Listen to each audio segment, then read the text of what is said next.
എല്ലാവർക്കും ഇന്നത്തെ ഈ ഒരു ക്ലാസ്സിലേക്ക് സ്വാഗതം. അഷ്വർ സ്പോട്ട് വിർച്വൽ മെഷീനെ കുറിച്ചാണ് നമ്മൾ ഇന്ന് ഡിസ്കസ് ചെയ്യാൻ പോകുന്നത്. ആദ്യമായി എവിടെ നിന്നാണ് ഈ ഒരു അഷ്വർ സ്പോട്ട് വിർച്വൽ മെഷീൻ എന്ന ഓപ്ഷൻ നമുക്ക് സെലക്ട് ചെയ്യാൻ സാധിക്കുക എന്നത് ഞാൻ കാണിച്ചു തരാം. അതിനുശേഷം കാര്യങ്ങളെല്ലാം തന്നെ നമുക്ക് എക്സ്പ്ലെയിൻ ചെയ്യാം.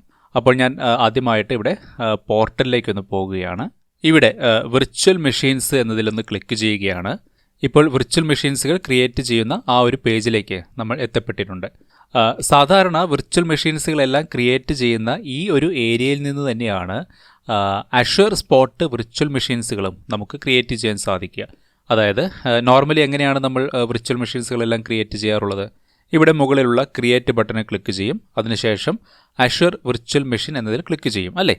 സോ ഞാനിവിടെ ക്ലിക്ക് ചെയ്തിട്ടുണ്ട്.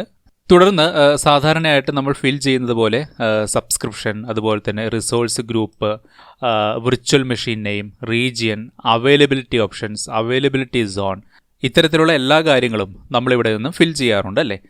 സ്വല്പം താഴേക്കൊന്ന് സ്ക്രോൾ ചെയ്ത് നോക്കിക്കഴിഞ്ഞാൽ ഇവിടെ നിങ്ങൾക്ക് കാണുവാൻ സാധിക്കും run with Azure spot discount എന്നുള്ളത്, അല്ലേ? അതിന് നേരെ തന്നെ ഒരു ബോക്സും അവർ കൊടുത്തിട്ടുണ്ട്.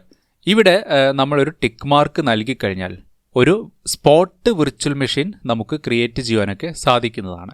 അപ്പോൾ എന്താണ് ഈ ഒരു സ്പോട്ട് വിർച്വൽ മെഷീൻ എന്ന് പറഞ്ഞാൽ, അതുപോലെ തന്നെ സ്പോട്ട് വിർച്വൽ മെഷീൻസുകൾ നമ്മൾ ക്രിയേറ്റ് ചെയ്യുന്നത് കൊണ്ടുള്ള ബെനിഫിറ്റ്സ് എന്തൊക്കെയാണ്, അത്തരം കാര്യങ്ങളൊക്കെ നമുക്കൊന്ന് ഡിസ്കസ് ചെയ്ത് നോക്കാം.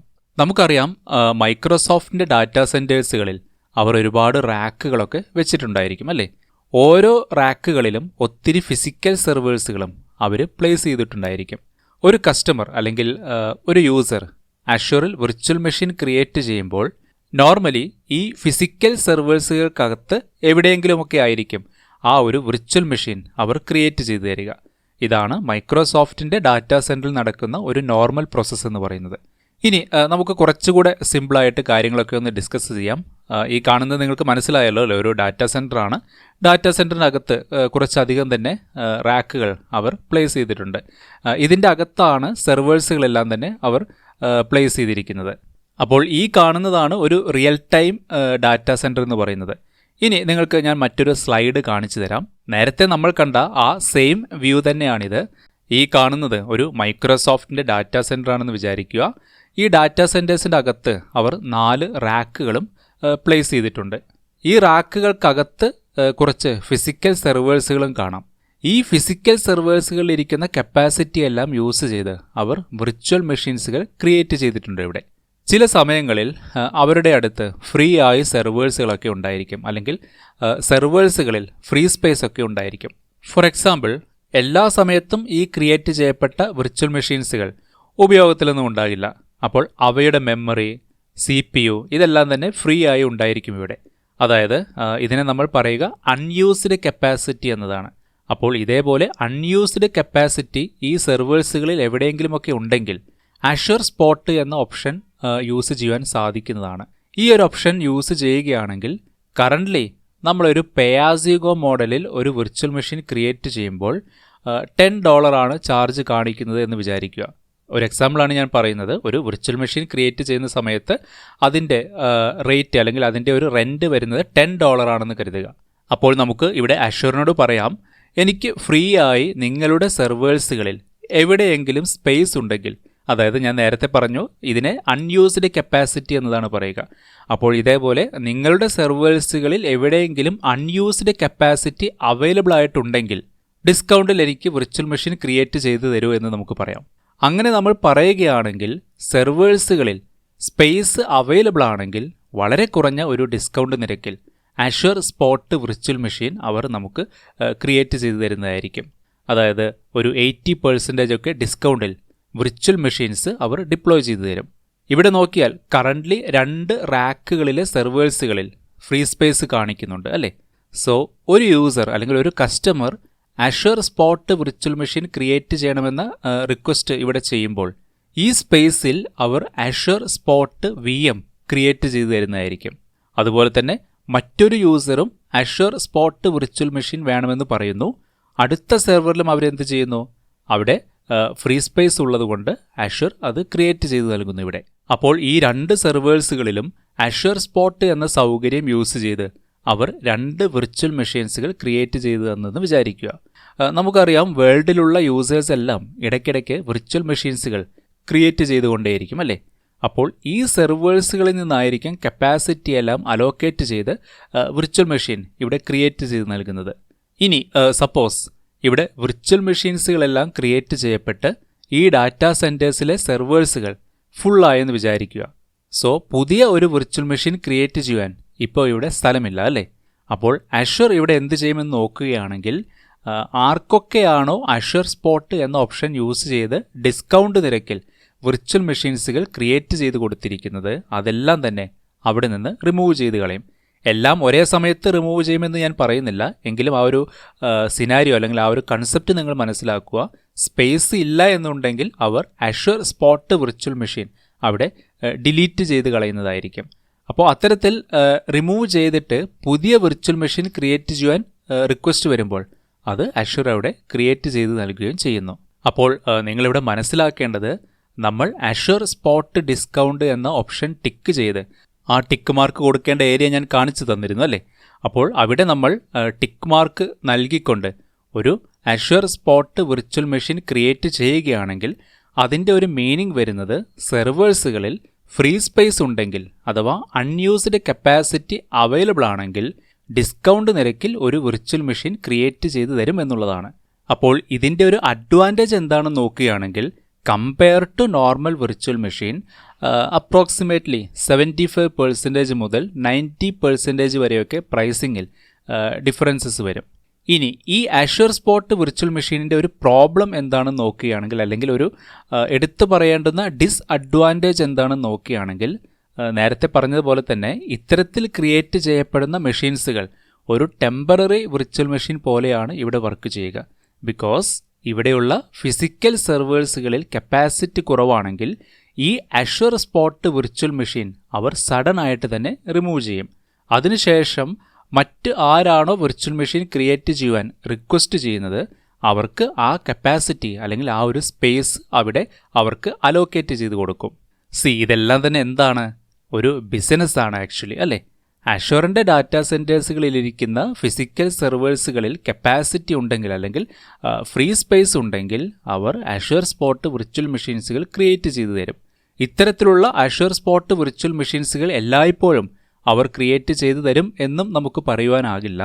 സ്പേസ് ഉണ്ടെങ്കിൽ അല്ലെങ്കിൽ നമ്മൾ റിക്വസ്റ്റ് ചെയ്യുന്ന ഒരു കപ്പാസിറ്റി അവരുടെ സെർവറിൽ അവൈലബിൾ ആണെങ്കിൽ മാത്രമേ അഷ്വർ സ്പോട്ട് അവർ ക്രിയേറ്റ് ചെയ്ത് തരികയുള്ളൂ. ഇങ്ങനെ ക്രിയേറ്റ് ചെയ്യപ്പെടുന്ന സ്പോട്ട് വിർച്വൽ മെഷീൻസുകൾക്ക് റേറ്റ് വളരെ കുറവ് മാത്രമേ അവർ ചാർജ് ചെയ്യുന്നുള്ളൂ. എന്നാൽ സെർവേഴ്സുകളിൽ ആവശ്യമായ കപ്പാസിറ്റി ഇല്ല എന്നുണ്ടെങ്കിൽ അല്ലെങ്കിൽ ഫ്രീ സ്പേസ് ഇല്ല എന്നുണ്ടെങ്കിൽ മൈക്രോസോഫ്റ്റിന് ആരാണോ കൂടുതൽ റെൻറ്റ് കൊടുക്കുന്നത് അങ്ങോട്ടേക്ക് ഒരു വിർച്വൽ മെഷീൻ അവർ അലോക്കേറ്റ് ചെയ്ത് കൊടുക്കും. അപ്പോൾ ഈ ഒരു അഷ്വർ സ്പോട്ട് വിർച്വൽ മെഷീൻ അവർ അവിടെ ഡിലീറ്റ് ചെയ്ത് കളയുകയും ചെയ്യും. ഇങ്ങനെ റിമൂവ് ചെയ്യുമ്പോൾ 30 സെക്കൻഡിന് മുമ്പ് നമ്മെ മൈക്രോസോഫ്റ്റ് ഇൻഫോം ചെയ്യും ഞങ്ങൾ ഇത് ഡിലീറ്റ് ചെയ്യുവാൻ പോകുകയാണെന്ന്. അപ്പോൾ ഇതാണ് ബേസിക്കലി നടക്കുന്ന ഒരു കാര്യമെന്ന് പറയുന്നത്. കമ്പനികളിലൊന്നും അഥവാ പ്രൊഡക്ഷൻസുകളിലൊന്നും സ്പോട്ട് വിർച്വൽ മെഷീൻസുകൾ നിങ്ങൾ ഒരിക്കലും ക്രിയേറ്റ് ചെയ്യരുത്. ടെസ്റ്റിംഗ് പർപ്പസസുകൾക്ക് അല്ലെങ്കിൽ ബാച്ച് പ്രോസസ്സിങ്ങിന്, ലേണിംഗ് പർപ്പസിന് ഇതിനൊക്കെയാണ് സാധാരണ സ്പോട്ട് വിർച്വൽ മെഷീൻസുകൾ ക്രിയേറ്റ് ചെയ്ത് യൂസ് ചെയ്യുക. കാരണം ഇത്തരം മെഷീൻസുകളൊന്നും തന്നെ ക്രിട്ടിക്കാലിറ്റി ഇല്ലാത്തവയായിരിക്കും. അപ്പോൾ ക്രിട്ടിക്കലായിട്ടുള്ള സെർവേഴ്സുകളൊന്നും ഇതേപോലെ സ്പോട്ട് വിർച്വൽ മെഷീൻ സെലക്ട് ചെയ്ത് നിങ്ങൾ ഒരിക്കലും ക്രിയേറ്റ് ചെയ്യരുത്. ശരി, ഇനി നമുക്ക് ഇതിൻ്റെ പ്രൈസിങ് കാര്യങ്ങളൊക്കെ ഒന്ന് നോക്കാം. അതിനായി ഞാനൊരു വെബ്സൈറ്റ് ഇവിടെ ഓപ്പൺ ചെയ്യുകയാണ്. ഇവിടെ മുകളിൽ തന്നെ Azure spot virtual machines pricing എന്ന് നൽകിയിട്ടുണ്ട്. സ്വല്പം താഴേക്കൊന്ന് സ്ക്രോൾ ചെയ്യുന്നു. ഇവിടെ നോക്കുക, purchased unused compute capacity at deep discounts എന്ന് നൽകിയിട്ടുണ്ട്. അതുകൂടാതെ തന്നെ up to 90% compared to pay as you go prices എന്നും കൊടുത്തിട്ടുണ്ട്. സ്വല്പം കൂടെ താഴേക്ക് സ്ക്രോൾ ചെയ്ത് നോക്കിയാൽ find the spot VM that is right for you എന്ന് കൊടുത്തിട്ടുണ്ട്. അതായത് ഇവിടെ നമുക്ക് നമ്മുടെ ആവശ്യപ്രകാരമുള്ള ഓപ്ഷൻസുകളെല്ലാം നൽകി കസ്റ്റമൈസ് ചെയ്യുവാനുള്ള സൗകര്യമുണ്ട്. താഴെ നോക്കിയാൽ നിങ്ങൾക്ക് കാണാം ഏതാണ് OS വേണ്ടത് എന്നുള്ളത് ഇവിടെ സെലക്ട് ചെയ്യാം. അതുപോലെ തന്നെ റീജിയൻ ഏതാണ് വേണ്ടതെന്ന് നോക്കുക, അതിനനുസരിച്ച് അത് ഇവിടെ നിന്നും ചൂസ് ചെയ്യുക. കറൻസി, അതുപോലെ തന്നെ ഡിസ്പ്ലേ പ്രൈസിങ്, അവേർലി ബേസുമുണ്ട്, മന്ത്ലി ബേസുമുണ്ട്. സോ ഏതാണ് വേണ്ടതെന്ന് ഇവിടെ നോക്കുക. VM സീരീസുമുണ്ട്. ഏത് സീരീസിലുള്ള ഒരു വിർച്വൽ മെഷീനാണ് നമുക്ക് ക്രിയേറ്റ് ചെയ്യേണ്ടതെന്ന് നോക്കുക. അതിനുശേഷം അത് ഇവിടെ നിന്നും സെലക്ട് ചെയ്യുക. അതുപോലെ തന്നെ വിർച്വൽ CPU എത്രയാണ് വേണ്ടത്, മെമ്മറി എത്രയാണ് വേണ്ടത് എന്നുള്ള കാര്യങ്ങളെല്ലാം ഇവിടെ കൊടുത്ത് കസ്റ്റമൈസ് ചെയ്യാനുള്ള സൗകര്യവും മൈക്രോസോഫ്റ്റ് തരുന്നുണ്ട്. അത്തരത്തിൽ നിങ്ങൾക്ക് എന്ത് ചെയ്യാം, ഇവിടെ നിങ്ങൾക്ക് അനുയോജ്യമായ ഒരു അഷ്വർ സ്പോട്ട് VM ഇവിടെ ഫൈൻഡ് ചെയ്യാവുന്നതാണ്. സ്വല്പം താഴേക്ക് നോക്കിക്കഴിഞ്ഞാൽ ഒരു ടേബിളെല്ലാം അവർ നൽകിയിട്ടുണ്ട്. ഇവിടെ ഇൻസ്റ്റൻസ് എന്ന് കൊടുത്തിട്ടുണ്ട്, എത്ര CPU ആണ്, അതുപോലെ തന്നെ എത്ര മെമ്മറിയാണ്, ടെമ്പററി സ്റ്റോറേജ് അവൈലബിൾ ആണോ. ഒരു പേ ആസ് യു ഗോ മെത്തേഡിലാണ് നിങ്ങൾ VM ക്രിയേറ്റ് ചെയ്യുന്നത് എന്നുണ്ടെങ്കിൽ മന്ത്ലി ഇത്രയാണ് എമൗണ്ട് വരിക. ഈ സെയിം മെഷീൻ തന്നെ നിങ്ങളൊരു സ്പോട്ട് വിർച്വൽ മെഷീനാണ് ക്രിയേറ്റ് ചെയ്തത് എന്നുണ്ടെങ്കിൽ എത്രയാണ് എമൗണ്ട് വരിക, അതായത് മന്ത്ലി എത്രയാണ് വരിക എന്നുള്ള കാര്യങ്ങളെല്ലാം ഇവിടെ കൊടുത്തിട്ടുണ്ട്. അങ്ങനെ സ്പോട്ട് വിർച്വൽ മെഷീനാണ് നമ്മൾ ക്രിയേറ്റ് ചെയ്യുന്നത് എന്നുണ്ടെങ്കിൽ 75% സേവിങ്സ് എന്നും ഇവിടെ നൽകിയിട്ടുണ്ട്. അപ്പോൾ ഇവിടെ ഓരോ മെഷീൻസുകളും നിങ്ങൾ നോക്കുക. ചില മെഷീൻസുകൾ നമുക്ക് 90% വരെ സേവിങ്സ് ഉണ്ട് എന്നുള്ളതാണ് പറയുന്നത്.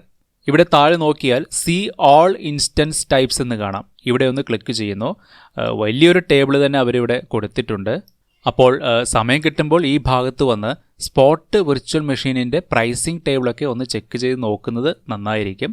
ഇതിലെല്ലാം തന്നെ വ്യത്യാസങ്ങൾ വരാം. അതെല്ലാം മൈക്രോസോഫ്റ്റാണ് തീരുമാനിക്കുന്നത്.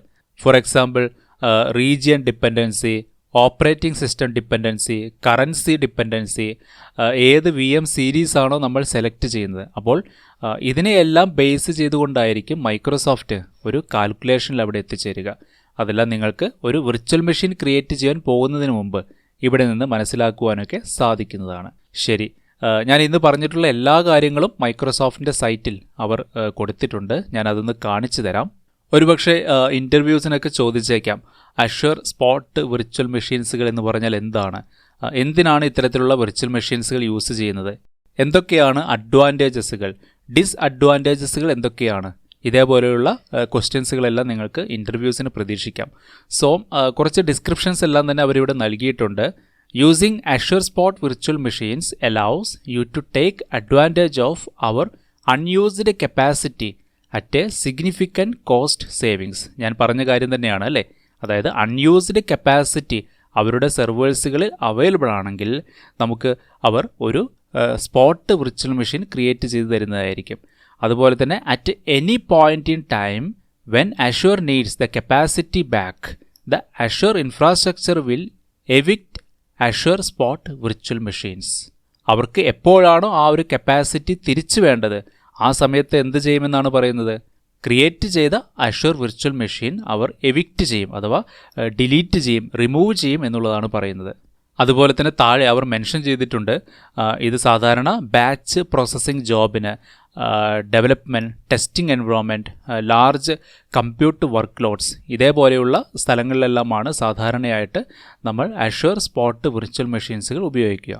അതുപോലെ തന്നെ എടുത്തു പറയേണ്ടുന്ന മറ്റൊരു കാര്യമാണ്, ഇത്തരം സ്പോട്ട് വിർച്വൽ മെഷീൻസുകൾക്ക് SLA ഒന്നും ഉണ്ടായിരിക്കുന്നതല്ല. അതായത് എന്താ പറയുക, ഒരു ഗ്യാരണ്ടിയും ഉണ്ടായിരിക്കില്ല എന്ന് സിമ്പിളായിട്ട് നമുക്ക് പറയാം. താഴെ അവർ കൊടുത്തിട്ടുണ്ട്, Azure spot virtual machine offers no high availability guarantees. High availability ഒന്നും ഉണ്ടായിരിക്കുന്നതല്ല. അതുപോലെ തന്നെ നമുക്ക് അലൗ ചെയ്ത് തന്നിരിക്കുന്ന കപ്പാസിറ്റി, അഥവാ ഈ ഒരു അഷ്വർ സ്പോട്ട് വിർച്വൽ മെഷീൻ എപ്പോൾ വേണമെങ്കിലും അവർ തിരിച്ചെടുക്കാവുന്നതാണ്. അതായത് അവർ നമ്മൾ ക്രിയേറ്റ് ചെയ്ത ആ ഒരു വിർച്വൽ മെഷീൻ ഡിലീറ്റ് ചെയ്ത് കളയും എന്നുള്ളതാണ് ഇതിൻ്റെ ഒരു മീനിങ്. അത്തരത്തിൽ ഡിലീറ്റ് ചെയ്യുന്നതിന് 30 സെക്കൻഡ്സിന് മുമ്പായി നമുക്ക് ഒരു നോട്ടിഫിക്കേഷൻ തരും എന്നുള്ളതുമാണ് മൈക്രോസോഫ്റ്റ് ഇവിടെ പറയുന്നത്. അപ്പോൾ ഇവിടെ താഴെ നൽകിയിരിക്കുന്ന കാര്യങ്ങളൊക്കെ നിങ്ങൾ സമയം കിട്ടുമ്പോഴൊക്കെ ഒന്ന് വായിച്ചു നോക്കുക. ഇവിടെ ലിമിറ്റേഷൻസ് എന്ന് കൊടുത്തിട്ടുണ്ട്. The following VM sizes are not supported for Azure Spot virtual machines. B സീരീസിലുള്ള ഒരു വിർച്വൽ മെഷീൻസുകളും നമുക്ക് ഇത്തരത്തിൽ സ്പോട്ട് വിർച്വൽ മെഷീൻസുകളായി ഉപയോഗിക്കുവാൻ സാധിക്കുന്നതല്ല. അതുപോലെ തന്നെ promo versions of any size, for example DV2, NV, NC, H ഇതേപോലെയുള്ള സീരീസുകളും നമുക്ക് സ്പോട്ട് വിർച്വൽ മെഷീൻസുകളായി ഉപയോഗിക്കുവാൻ സാധിക്കുന്നതല്ല. സ്പോട്ട് വിർച്വൽ മെഷീൻസുകൾ നമുക്ക് ഏത് റീജിയണിൽ വേണമെങ്കിലും ഡിപ്ലോയ് ചെയ്യാം, എക്സെപ്റ്റ് 21 വയാനെറ്റ്. എന്താണ് 21 വയാനെറ്റ് എന്നൊക്കെ നമ്മൾ മുൻപ് പഠിച്ചിട്ടുണ്ട് അല്ലേ. അതുപോലെ തന്നെ സപ്പോർട്ട് ചെയ്യുന്ന ടൈപ്സ് ഏതാണ് എന്നുള്ളതും അവർ താഴെ കൊടുത്തിട്ടുണ്ട്. Enterprise agreement, pay as you go, sponsored, അതുപോലെ തന്നെ CSP, ഇത്തരത്തിലുള്ള ടൈപ്സുകളെല്ലാം തന്നെ ഈ ഒരു അഷ്വർ സ്പോട്ട് VM സപ്പോർട്ട് ചെയ്യുന്നവയാണ്. താഴെ നോക്കിയാൽ പ്രൈസിങ്ങിൻ്റെ മറ്റ് കാര്യങ്ങൾ കൂടെ അവർ കൊടുത്തിട്ടുണ്ട്. സോ ഇതെല്ലാം തന്നെ നിങ്ങൾ വായിച്ചു നോക്കുക. എപ്പോഴും പറയാറുള്ളത് പോലെ തന്നെ ഒരിക്കൽ കൂടെ ആവർത്തിക്കുകയാണ്, ഇതെല്ലാം കംപ്ലീറ്റ്ലി ക്ലൗഡാണ്. എപ്പോൾ വേണമെങ്കിലും ചേഞ്ചസുകൾ വരാം. സോ നിങ്ങൾ സമയം കിട്ടുന്നതിനനുസരിച്ച് ഇതേപോലെയുള്ള ഓരോ URLs അല്ലെങ്കിൽ മൈക്രോസോഫ്റ്റിൻ്റെ വെബ്സൈറ്റിൽ പോയി കാര്യങ്ങളെല്ലാം അപ് ടു ഡേറ്റായി മനസ്സിലാക്കുവാനൊക്കെ ശ്രമിക്കുക. ഇനി മറ്റൊരു കാര്യം ഇവിടെ പറയുവാനുള്ളത്, സ്പോട്ട് വിർച്വൽ മെഷീൻസുകൾ ക്രിയേറ്റ് ചെയ്യുമ്പോൾ നമുക്ക് ബിഡ്ഡിംഗ് ഒക്കെ ചെയ്യാൻ സാധിക്കും. അതായത് ഒരു മാക്സിമം എമൗണ്ട് സെറ്റ് ചെയ്ത് ഇത്തരത്തിലുള്ള സ്പോട്ട് വിർച്വൽ മെഷീൻസുകൾ കീപ്പ് ചെയ്യുവാനൊക്കെ സാധിക്കുന്നതാണ്. ഇവിടെ നോക്കിയാൽ നിങ്ങൾക്ക് കാണാം കപ്പാസിറ്റി ഓൺലി എന്ന ഓപ്ഷനുണ്ട്, അതുപോലെ തന്നെ പ്രൈസ് ഓർ കപ്പാസിറ്റി എന്ന ഓപ്ഷനുണ്ട്. ഇവിടെ പ്രൈസ് എന്നത് സെലക്ട് ചെയ്തപ്പോൾ താഴെ നമുക്ക് മാക്സിമം ഒരു പ്രൈസ് നൽകുവാനുള്ള ഓപ്ഷനൊക്കെ എനേബിൾ ആയിട്ടുണ്ട്. അതുപോലെ തന്നെ മുകളിൽ എവിക്ഷൻ പോളിസി എന്നതും കാണാം. സ്റ്റോപ്പ് ചെയ്യാം, അല്ലെങ്കിൽ ഡി അലോക്കേറ്റ് ചെയ്യാം, ഡിലീറ്റ് ചെയ്യാം. ഏത് പോളിസിയാണ് വേണ്ടത് എന്നുള്ളതെല്ലാം നമുക്ക് ഇവിടെ നിന്ന് ചൂസ് ചെയ്യുവാനൊക്കെ സാധിക്കുന്നതാണ്. എന്തായാലും അതിനെക്കുറിച്ചെല്ലാം ഞാൻ അടുത്ത പാർട്ടിൽ കവർ ചെയ്യാം. ഇന്നത്തെ ഈ ഒരു സെഷനിൽ നമ്മൾ ഡിസ്കസ് ചെയ്തത് വളരെ ബേസിക്സ് ആയിട്ടുള്ള കാര്യങ്ങളാണ്. സോ നെക്സ്റ്റ് ക്ലാസ്സിൽ നമുക്ക് വീണ്ടും കാണാം. നന്ദി.